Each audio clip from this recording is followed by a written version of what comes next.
go out and do it, then also great. Have any of you used a tool like this in your courses? So Grammarly is a grammar check. Turn it in as a plagiarism check, and peer grade as a peer review for papers and that sort of thing.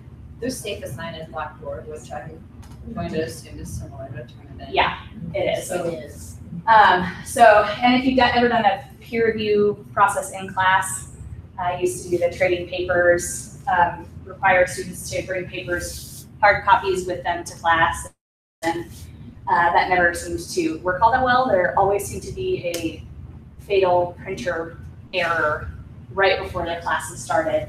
I assume that that's about half the fact that students waited till the very last minute to turn it or to print their drafts, and half the printers actually are difficult to work with. But so what I would usually get from that was students bringing their laptops to class and just trading laptops.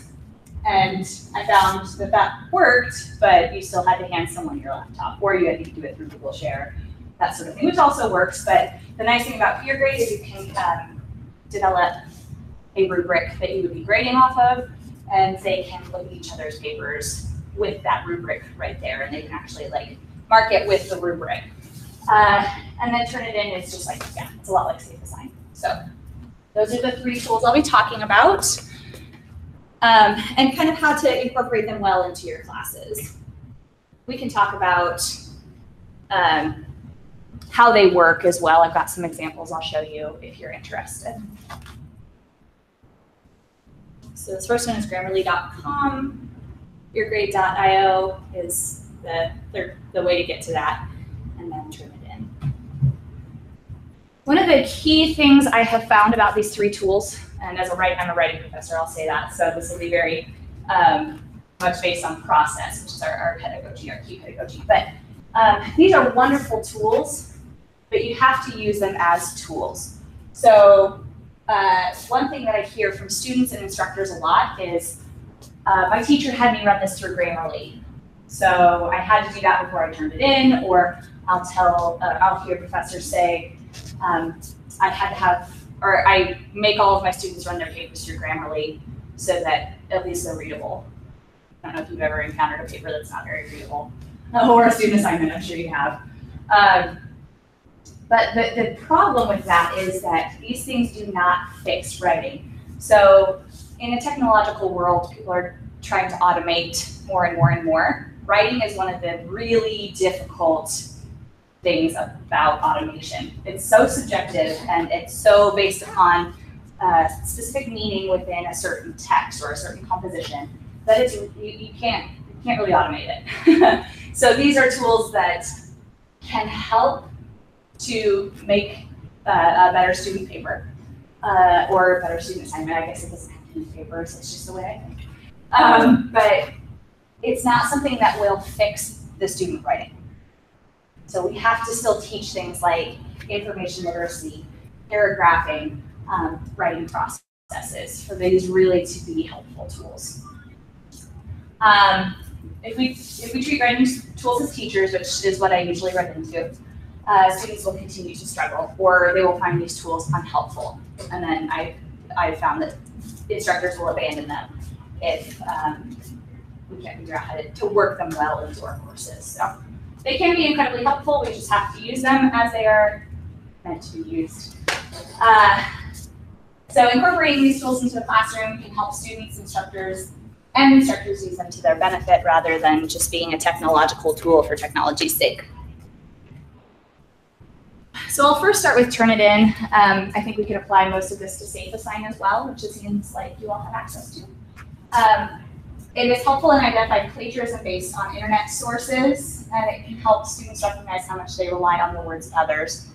I've found this really helpful when students don't, I don't know if you get papers like this, but I get papers like this a lot. Students will have used quite a bit of extra source work, secondary sources, and they'll basically parrot the words from those sources in their papers without knowing that they're doing it, or without citing things because it's not a direct quote, so why do I have to cite? That's usually the question I get.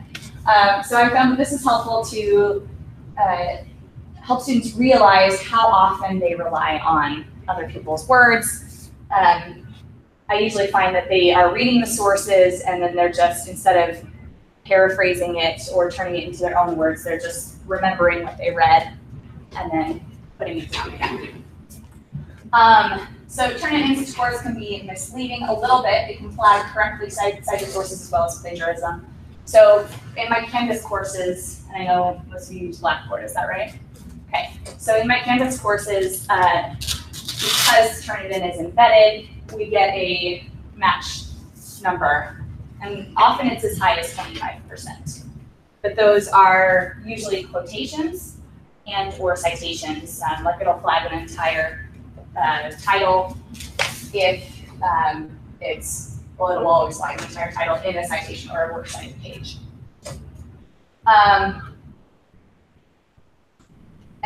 it will also flag self-plagiarism. I don't know if Safe Assign does this. It does. Okay, so for here we have, I've developed a Canvas course for the Writing Center. And so students will upload, and I've got my TAs in there, and they will make comments, basically an electronic version of a sit-down Writing Center session. If someone turns it into our Writing Center, and then turns it into a class and it's flagged, or the Turnitin is applied to that class, it will flag as a 100% match. And I've had a few students and instructors in a little bit of panic mode because of that. So one of the things that I really like to incorporate into my syllabi is a self-plagiarism statement. So, and I don't know if you're familiar with self-plagiarism, that is kind of an idea. It's the idea that like you're using a paper that you've turned in before or that you've developed for a different class and you're turning it in for this class as well. Happens more frequently than others.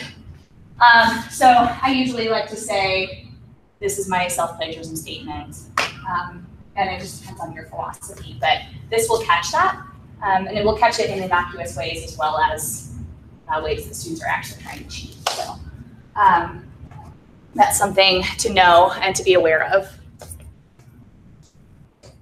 What do you put in that statement? It depends on the class.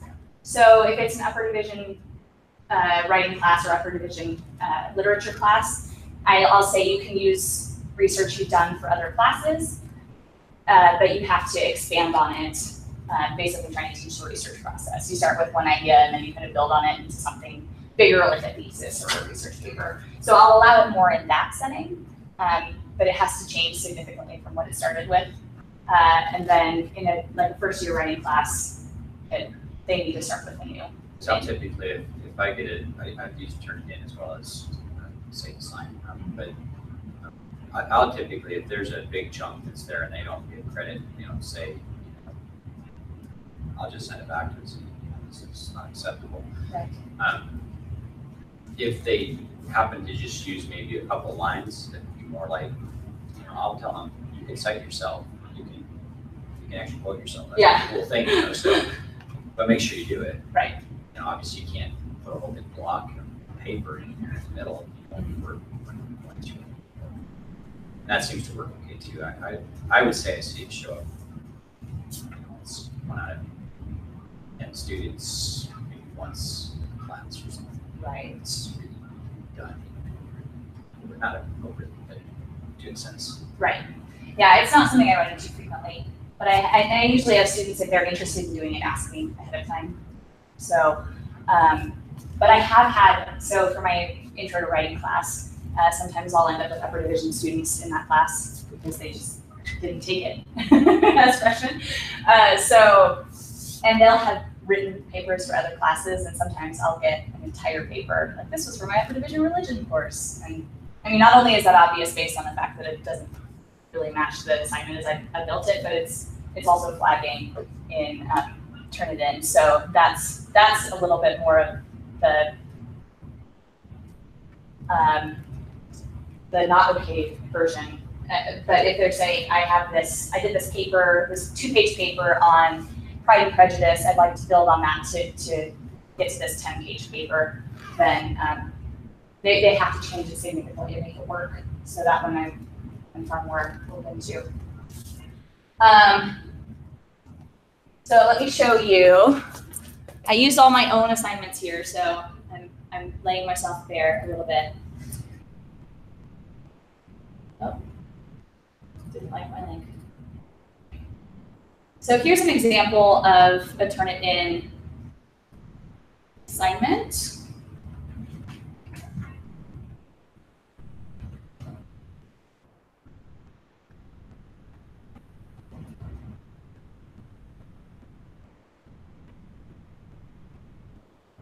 So as you can see, it's an 11% match.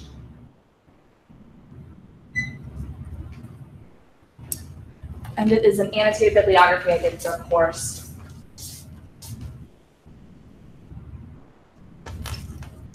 Here. Here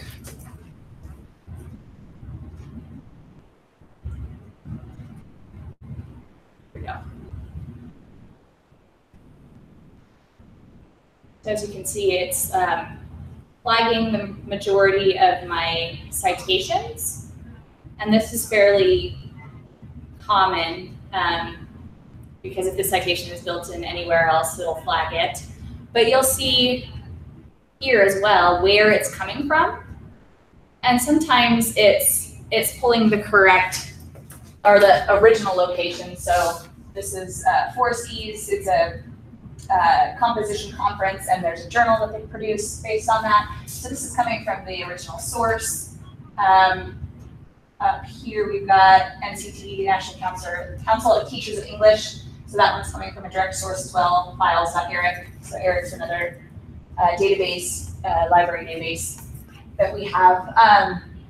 But the rest of these are all, we've got publication, we've got student papers. So it's flagging things that it may show up as a student paper, but it's actually from a journal article. So that's something to kind of be aware of and see how it pops up. And then it'll also tell you what percentage. So this is saying that 4% of this was coming from another place. And it looks like somebody was writing on a very similar topic as I was at this time. So that's coming up as a little bit higher match than the rest. So we can come back to this and think about it a little bit more. I've had student papers with almost 100% match. Hello. And those, I mean, I've had very obvious plagiarism come through on Turnitin, and that's always hard to deal with. It's not our goal to fail students, but we've also had some pretty high matches with just misuse. And depending on your philosophy on misuse, it can be a teaching moment, or it can be something that you want to hold the students accountable for. That's a personal philosophy, in my opinion. So that's kind of the overview of Turnitin. Okay, so I've got some ideas on how to incorporate it into your classrooms. The thing I like here is that self-checks. I don't know if Safe Design, there's an option for that. So we have a shell for Turnitin that through our library that students can upload their own papers to. And so I'll have students, I'll either create a draft in my Canvas shell, or I will have students go to this at that outside site through our library and put it through and see what the match is before they have to turn it in. And I do this usually as part of the peer review or revision process. So if you're building revision processes into your courses, this is a good option. And we already discussed this a little bit, but define what you mean by plagiarism. What to you as an instructor do you find acceptable and not acceptable? So make sure that your students understand that well. I found the more that students understand that, the better the interactions go after the fact. So it just depends on how well I've described this, on whether or not students are fully understanding it. And then, like I said, I would recommend a statement in your syllabus about self-plagiarism if you see it becoming a regular problem. And this is just general good advice, use it, but make sure you check each paper for its match percentage and look at what matches. A 25% match may be over quotation. And then be wary. I've heard a few instructors that will say if Turnitin has an X number match, then you will automatically fail this paper. I would say be wary of that, be careful with that, because sometimes it's not intentional or sometimes it's dependent upon the assignment itself. So if you kind of stick yourself with a statement, then it's harder to be flexible with that. Okay. Okay, Grammarly is next. I have a love-hate relationship with Grammarly, I'll say that. And that's probably because I'm a writing professor. But it can be an incredibly helpful tool, but it can also be unhelpful. And it just depends on how you're using it. And it requires, maybe a lot is over-exaggeration, but it requires some training on the part of faculty and students. This is the one I see misused most frequently.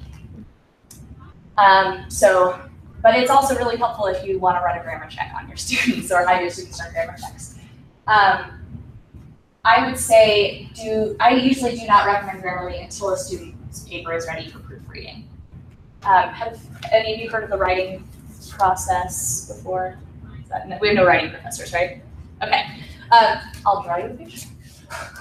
And this is something I draw my students a picture of every single time I teach a writing class. So this is the bulk of, or this is kind of how I kind of visualize the writing process. And we call it recursive, which means it just happens over and over again. But this big chunk here, the thing that takes the most time is brainstorming. Then we've got drafting. Oh, no, we've got organizing. And drafting. Revising. And then editing. Oh. So, and this is how I build my rubrics too. So the main thing I grade them on is ideas, and then organization, and then clarity of paragraphs, and then editing at the very end, proofreading piece, grammar. I found that this is really common in a writing classroom, but in a lot of other classrooms, the easy thing to go to is whether or not your grammar is good. And students kind of build this fear over grammar. I don't have very good grammar, therefore I will fail this paper. But that's often not the key problem. I've seen many students with terrible grammar, but their paper is okay. But usually people with terrible grammar also are really bad at this stage. So, and this is the part where they need the most work. Because if this is really good, then their grammar is probably going to be better. It's kind of funny how connected it is. But all that to say, I do not recommend using Grammarly until this point. Until the very last thing. So I'll tell students, build your paper, do your drafting, revise your paper, right before you turn it in, run it through Grammarly. And I'll show you why in just a minute when I get to my examples. The great thing about Grammarly is that it helps students identify key recurring issues. So whenever I upload my papers, it nails me for passive voice. And I think passive voice is a trait of academic writing, I think, or at least a trait that students think, it's something that students think is a trait of academic writing, and so they use it a lot. But sometimes you have to use passive voice, and sometimes, especially in APA papers, it's a little bit more common to use passive voice. It also helps identify punctuation mistakes. When I started using Grammarly, as a writing professor, I realized, I overuse commas a lot. So it was really helpful and taught me a key tool when I was first using it. And then the pitfalls, it doesn't fix syntax or meaning. So if you have a garbled paragraph and then you put it into Grammarly, it will come out a garbled paragraph. So students need to make sure that they have clear meaning in their papers before they turn it in to Grammarly. And sometimes it's just wrong. So I tell students, and another thing about writing is it's very rhetorical in the fact that you make choices, right? I don't know if any of you, I'm sure all of you have written large compositions in your lives, but it'll catch things like jargon. Sometimes we need to use that. If I'm writing about composition and I write the word composition 15 times, I need to use it. And then sometimes it flags things incorrectly. So I tell students, before you go through and fix things, make sure you want to fix them. You actually have power over that. Then it doesn't make up for work that has not been put through a revision process. So if a student writes a work, looks it over once, turns it into Grammarly, and then turns it in, it's not going to do a lot for them because they haven't actually spent enough time on the papers. And it's not able to think, it's a machine. So we have to be specific about how we choose to utilize it. Okay. And this is a beautiful graph of the revision process or the writing process. A little bit more fluid than my pyramid over here. But editing and proofreading, as you'll see, kicks it up to the end. And this is the piece where Grammarly is the most helpful. Let's pull up the examples.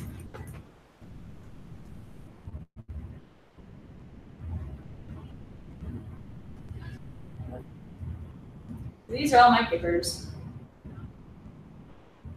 Okay, so here's one that I wrote, and I always use this as my example for Grammarly because students seem to like when I use my own writing, and they get to comment on it. So you can see that there's 82% score here, so I'm in the green, I did all right. But it still catches a lot of things.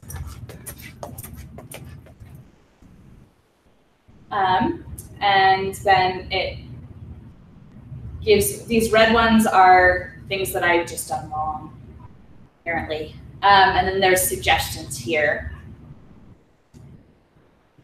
What I wanted to show you with this is a paper I wrote for a graduate level class, so it's still catching quite a few things.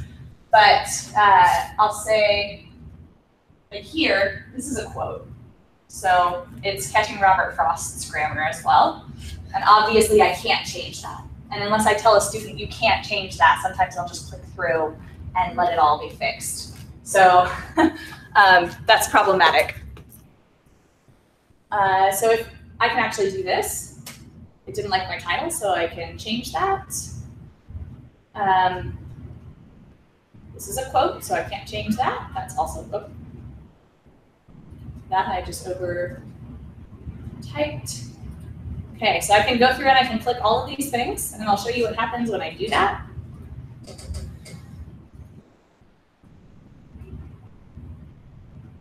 And I have some students that do this. They just go through and click all the things.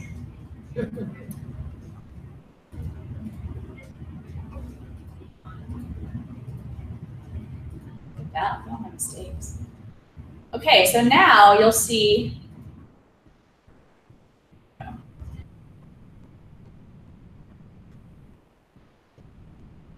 You'll see now I have a 93% grade. And if I fix all of these things, I'd have to reconstruct sentences to do that. But if I fix all those things, I get 100% grade here. I can give myself 100%. Yay. And I've had instructors, I've heard of instructors saying, you have to turn this into Grammarly and get 100% as part of your assignment. And my two thoughts with that are, first, I can give myself 100%, hooray. So points there. The second thing is, I can give myself 100%, but it didn't fix that. It didn't fix my stuff, really. It actually made it garble the meaning more. So that's one of the things that to be careful about if you want to build Grammarly into your syllabus, is to make sure, just like Turnitin, beware of attaching grade points to a tool like this. Okay, and then I'm going to show you another example. Okay.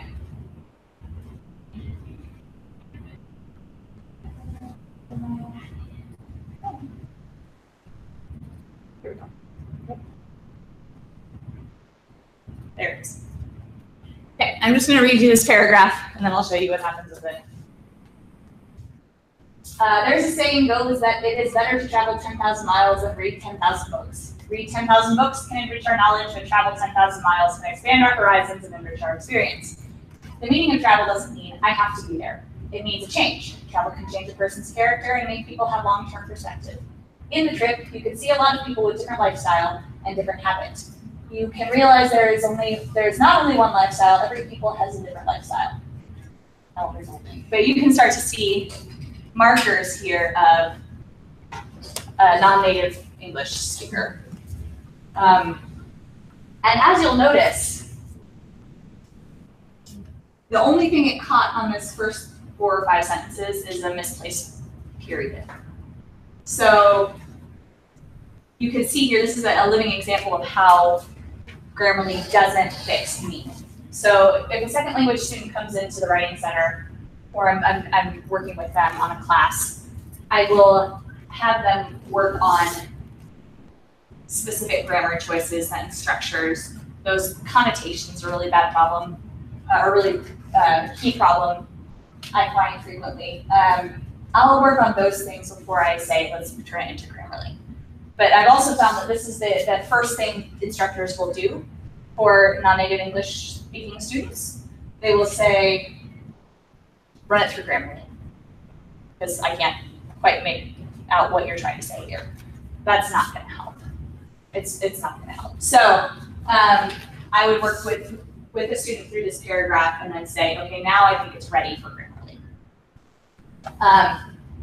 So it can be really helpful in the case that I showed you a minute ago.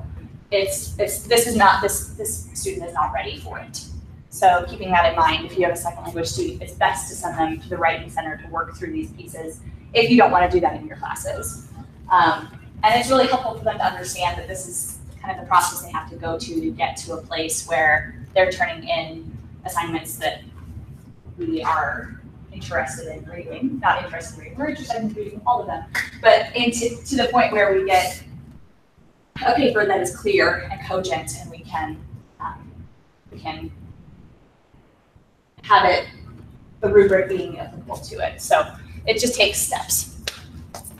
Okay.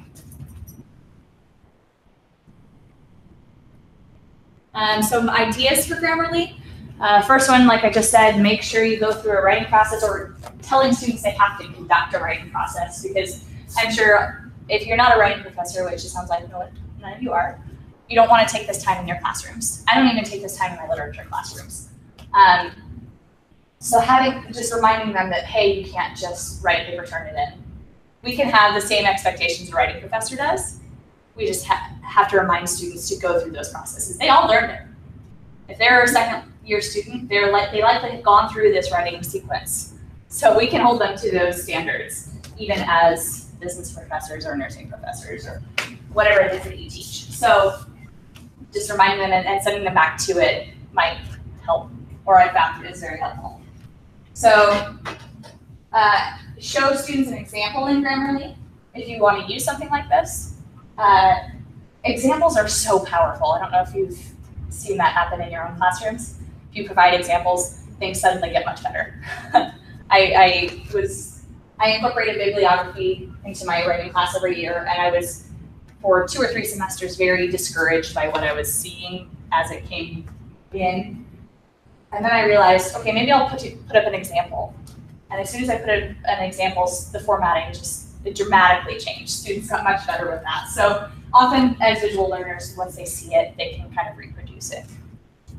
So showing them an example of Grammarly can be really helpful. The third one, have students turn in their Grammarly reports with their essays. So I've heard several professors do that. You can actually download it and it'll put all of the comments on a Word doc for them, so you can have them turn it in just as they would any paper. And then above all, try not to treat it as a fix-it tool. If it's used properly, I'm not trying to say don't use it.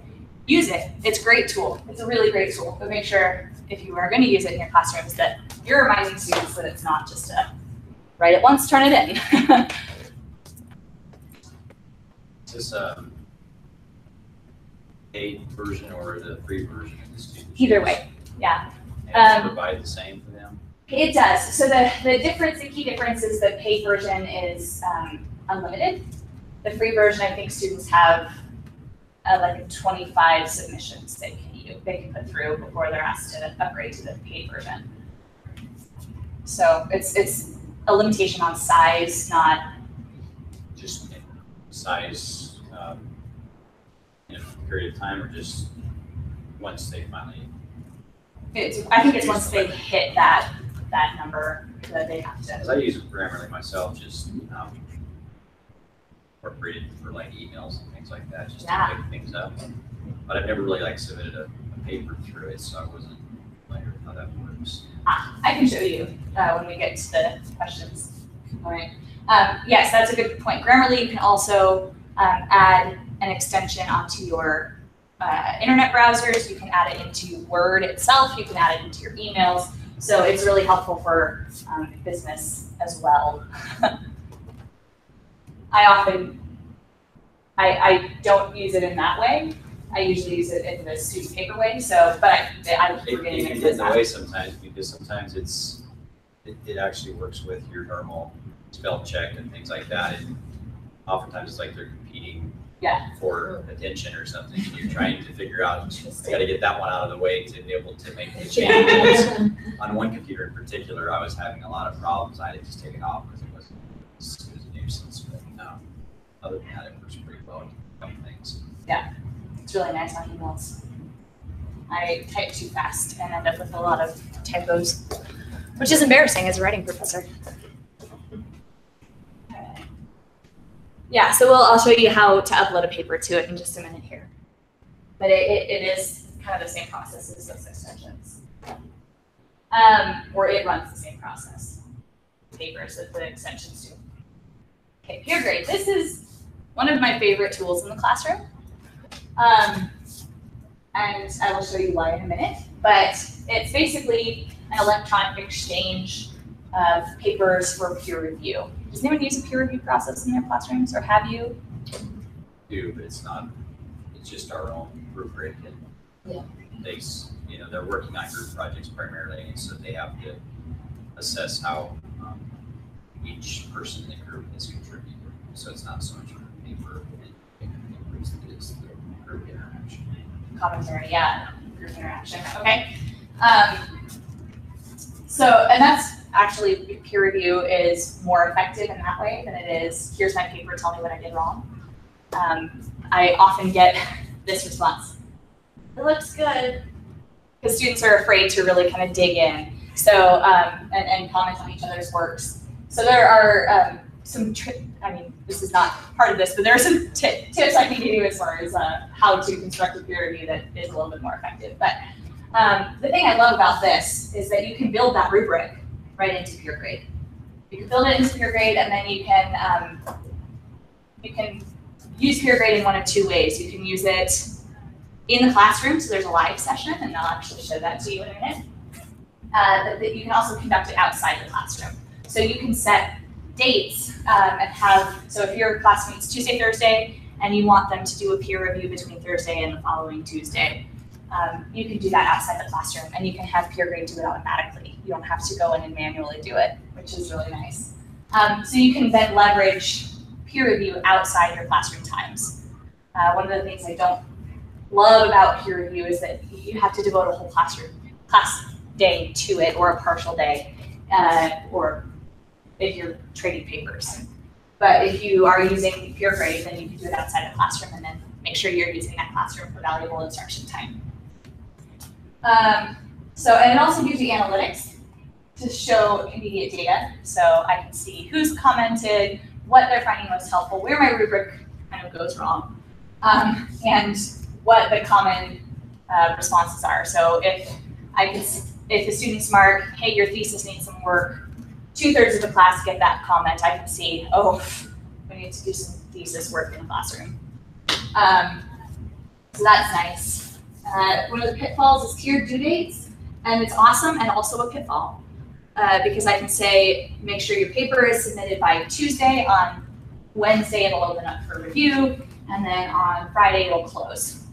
So if students are paying attention to peer grade, they'll be able to follow that, but this always catches a student or two in confusion. I don't understand what the tiered due dates mean. And I always have 1 or 2 per class. And I use this in just about every class that I teach. So there's layers of login depending on where or how you're using it. And students have, so they have to go out, create a new login, unless you have an institutional subscription. If you do, then they can just use their school logins. This is the biggest problem I've had is there are no late submissions. So once Pure Grade is closed, it's closed, students can't get in. And that works if you are strict about deadlines and you don't want students to turn in things late. Fantastic. I'm a softie and I always let students turn in late work for partial credit. So if you're a softie like me, that could be a problem. I usually use Google Docs as a kind of a backup in case that happens. And I've also had a couple glitches. So I was using a live session once and it was wonderful until the Wi-Fi went down and the whole class stopped and we had to wait until the Wi-Fi came back to really do much.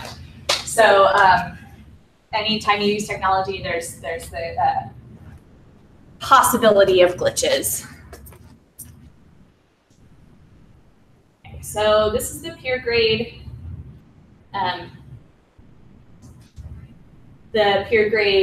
website. So I actually am going to have you guys help me out here. Oh, we have 10 minutes. We may come back to that and actually have you participate in a live session when I can show you how it works. But since we can't do that, I will show you. Will it come up if I just Google Pure Grade? Puregrade.io. Yeah, I'll write that down. That's what it was. Okay. Yeah.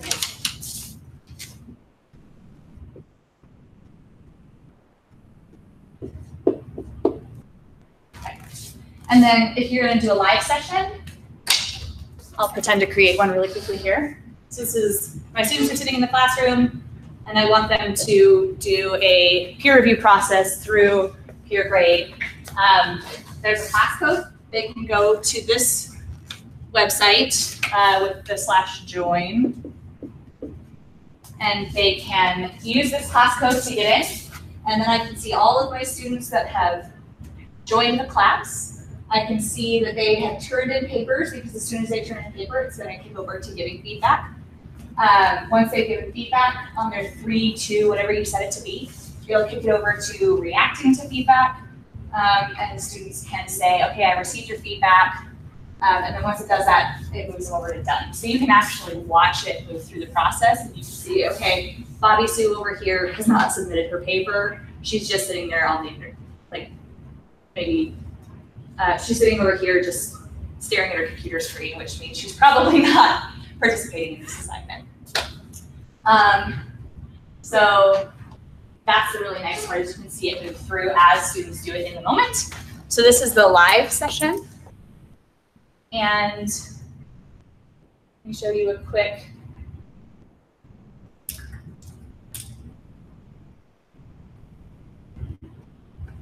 Do you grade that? Do you grade them on it, or is it kind of a pass-fail sort of assignment for you? I've done both. It depends on the weight of the assignment that they're doing the peer grade for. So if it's like a term paper, I will actually put points to it and I'll grade them on quality. You can put that in there, or do you do that outside? You can. I usually do it outside, Yeah. just to make sure it's in the grade book.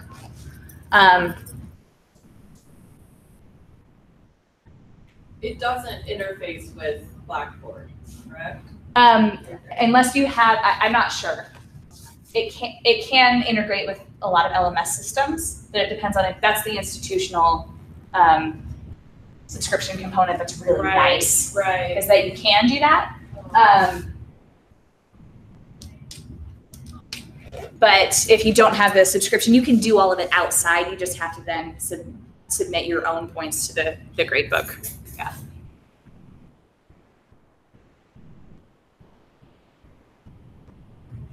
Let's see here. I'll do that.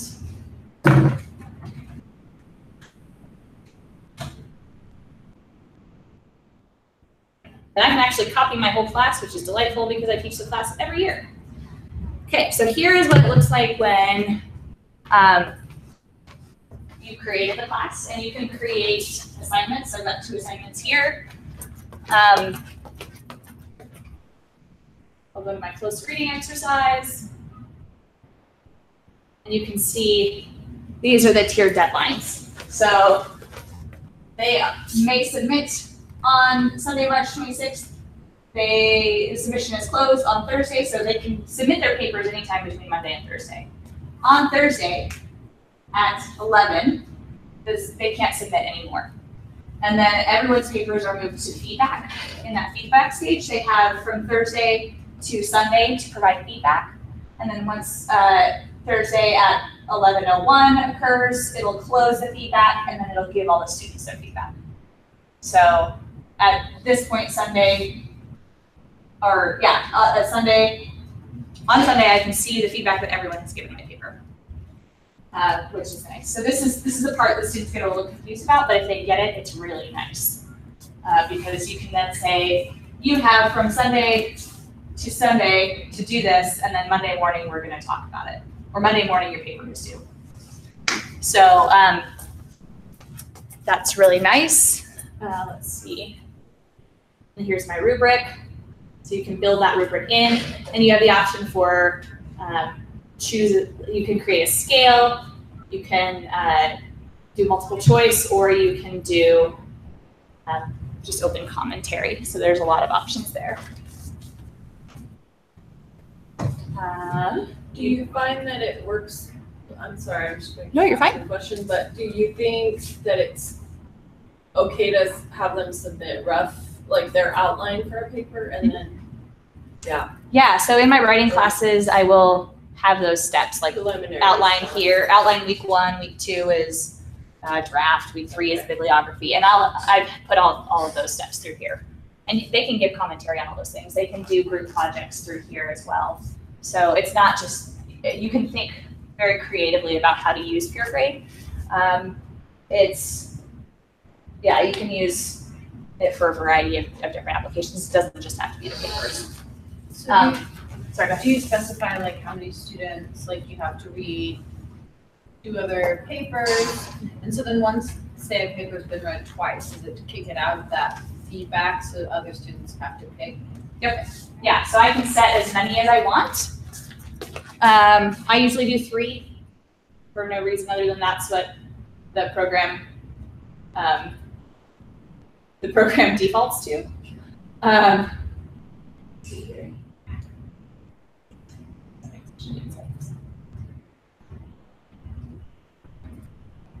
So here it is. Student has to review 3 submissions.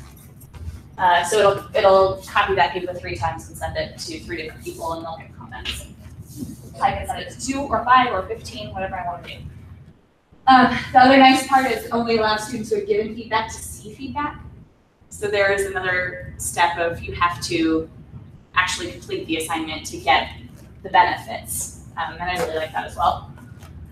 So partially because peer review is something that regularly became a problem with completion all the way through. So students would kind of get halfway and be like, your paper looks nice, here's a comma you can fix, and that's all they would do. And so I'd have some students spend a whole hour and a half on feedback, and some students spend about 10 minutes. And I can see everything they've written here. I don't have to take all of their feedback and then give it all back. Let's see. You can allow late submissions, but then the problem with late submissions is that then distributes all the papers. So I just don't let late submissions come through here. I find other ways to do that.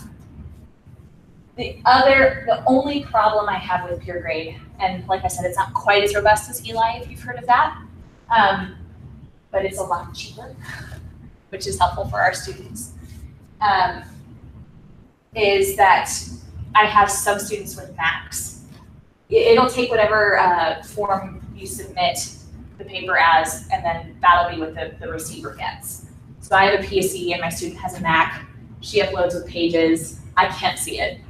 So I have to make sure before I even say, let's start this process, that they are turning it in a docx file or a PDF, something that everyone can get to. So that has kind of stopped us in our tracks as well, because if a student submits a Pages document, I can't go back and resubmit a new document. So having that knowledge at the outset is really important. Say you can limit, you look at the feedback before it gets sent out to them, or? You can, yeah. So that you're making sure comments are constructive, or you could just, can you take out certain comments if you didn't want them, or how much room do you have to read that? I've never tried. I don't know if it's necessary. Yeah, I can look into that, but I would think that you can definitely, you can see everything that's happening. Did you approve it before it goes out? You can. Yeah. So this is, like I said, this is one of my favorite tools in the classroom, because it allows me layers of review on my part that I wouldn't have otherwise. I think, we're about out of time. Are there any questions that I can cover? Let me show you how to upload a paper into Grammarly really quickly. It should take about 2 seconds here. So if you're in the Grammarly website, which is grammarly.com, you can go new upload, and then you can pull anything from, let's see here. This is Jesse's. You can pull any sort of document up through, it's just a normal upload process, and it'll turn it out pretty quickly. I've put my entire dissertation proposal in here, and it was about 45 pages, and it managed that. So I've heard that anything more than that, you have to break it up into different chunks. But I did that one with fairly little trouble. So I highly recommend these tools. Yeah, thanks, Jesse.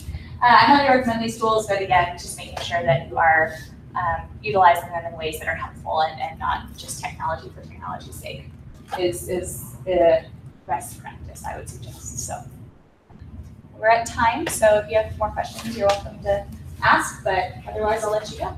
Thank you so much.